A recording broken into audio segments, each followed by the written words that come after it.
Who's ready to get a little bit better? If so, say yes right now. Woo! Or you make your move. Come on, you should totally make your move right now. Those of you know how to make a move, I'm gonna make a move on the count of 3. 1, 2, 3. Woo!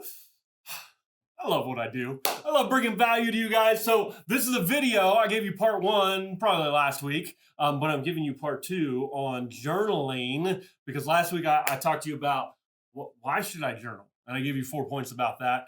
So maybe if I swayed you a little bit, you're thinking heavier about, hey, maybe I should give this journaling thing a shot. I realize I'm missing out on a whole lot.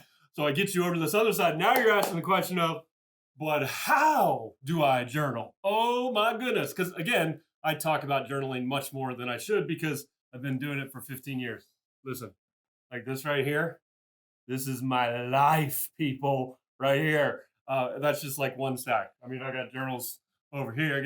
I got journals all over the place. But these journals capture my life. I'll talk about that here more as I get into this. But so why journal? We took care of that. But how? How do you actually do this thing of journaling? Now, I created a whole 60-day journaling challenge course. But so I can't give you everything. But I'm gonna give you 4 points about how to journal. That hopefully these can be jumping off points. Like I'll give you as much as I can in the next 10 minutes. Because journaling can change your life. It can change your life. It can change your life. It can change your life. So how do I journal? Now, before I even answer that, here's the reason people ask this. How do I journal? Because they want to. If you're in that place, you want to. But number one, oftentimes they're intimidated. Like, oh, I don't know where to start. Or other times, I know a lot of people, actually even the guy behind the camera right now, like tried it before and it didn't stick, right? So how do I get over the hump? Like, how do I make this thing actually work for me? So 4 things about how you can go about journaling. Number 1, and this is the big one, consistently. How should you journal? Like, I don't care what you do, but do it consistently because here's the deal. It'll take you 60 days, give or take, the average is like 66 days, to develop a habit, okay?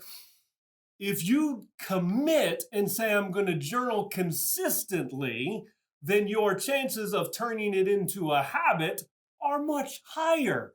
And so the more consistently you do it, the more consistently you will get the value of it in your life. So the first thing you should set in your mind of, I'm not just going to journal. Like, here's what cracks me up. I'll ask somebody, have you ever journaled before? They're like, nah, I don't do it consistently. But you know what? When I was going through the hardest time in my life, and I started journaling, and it helped me survive that time. Like, it got me through. And I'm like, oh, okay. So it brought massive value to you in the hardest time of your life.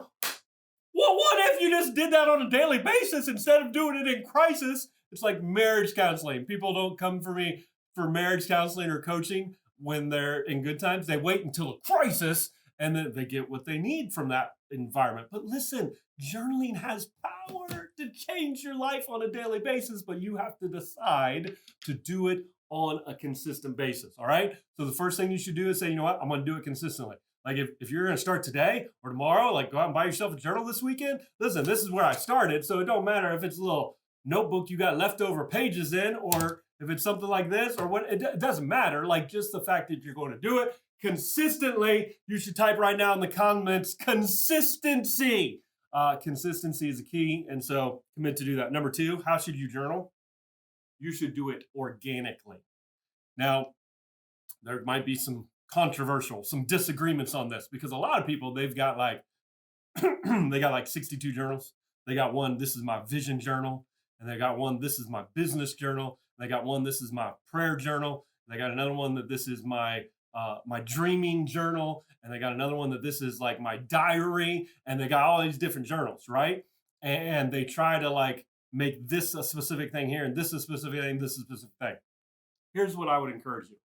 I would encourage you to journal organically. Allow your journal to capture your life.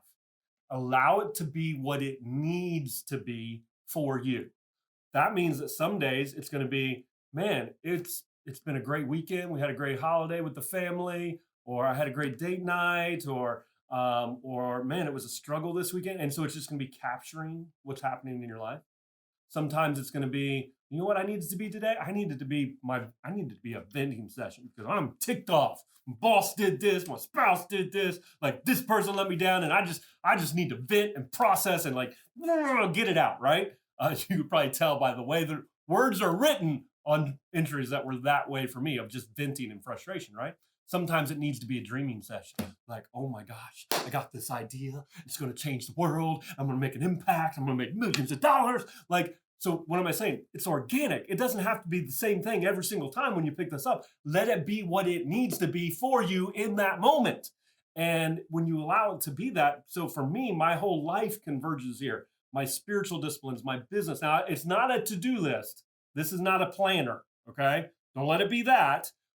Let this be like this is the place of inspiration and processing of that internal work that you do, okay? But it all converges in this place. My marriage, my parenting, my dreams, my hopes, my fears, my limiting beliefs, like what God's speaking organically, I capture all of that in here. It all converges here. It's what I need it to be on the day that it needs to be that. So, number one, do it consistently. Number two, do it organically. Number three, do it spiritually. Again, I mean, most of you know where I kind of stand on this. I've been a pastor for 20 plus years. I love Jesus a whole lot. I'm not projecting my beliefs on you, but that's where I am. So for me, journaling is a very prayerful thing.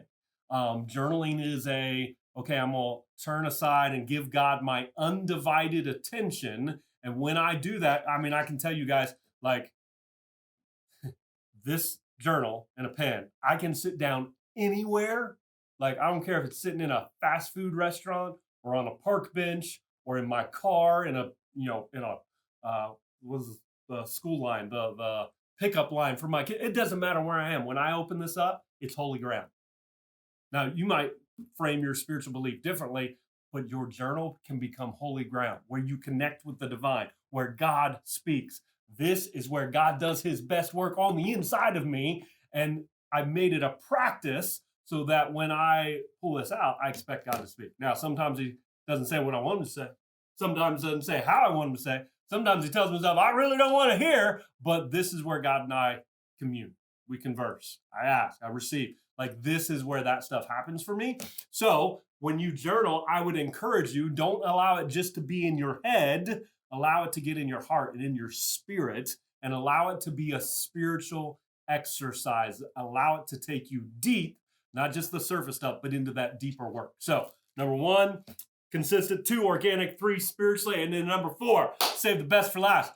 How do you journal? This is big. This is huge. You need to journal authentically.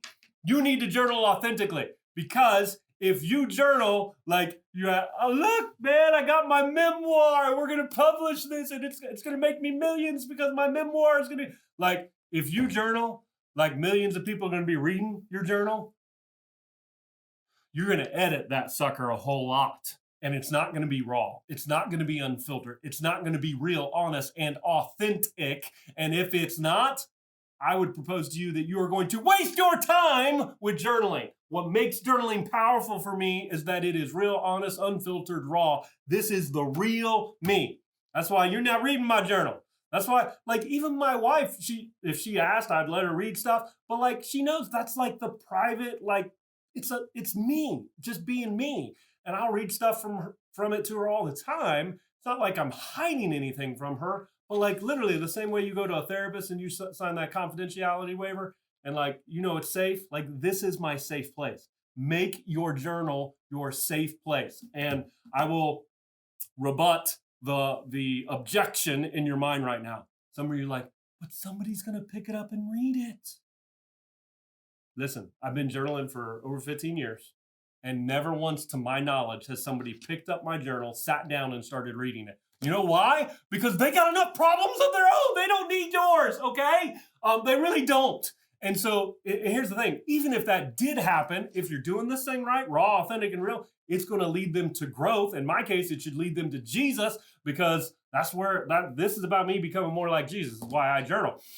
So for you, it might be becoming the best version of yourself. I'm cool with that. I'm doing that too. But how you frame it, that you're going to lead somebody to a better version of themselves. So make it consistent. Make it organic. I think I just made up a word. Organic is the word that I was trying to say. Consistent, organic. What was the other one? Hold on. What did I just say? Spiritual. And then make it authentic. Make it the real version of you. Because if you do those things, the mechanics of it, I mean, I could talk to you for hours about that. But if you do those 4 things, you are off in the right direction. The mechanics will work themselves out.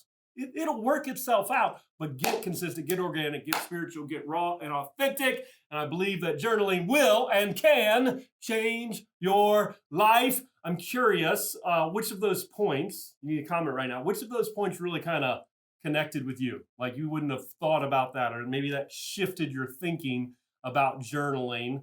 Drop a comment right now. Let me know which of those points maybe shifted your thinking or challenges you the most to get into journaling. Maybe you like, by the way, if you're scared about somebody reading it, do a digital journal or get a little diary with a lock and a key. I mean, for Pete's sake, don't let it hold you back from the life that you were born to live and become the best version of yourself. So I hope this served you well. I love you people so very, very much. This is where we should get off the video and go out there and give our greatness to the world because somebody needs what's on the inside of you. Don't hold it back, dude. Hey, don't underestimate the greatness on the inside of you. Go out there and give it away. I love you. Have a great day.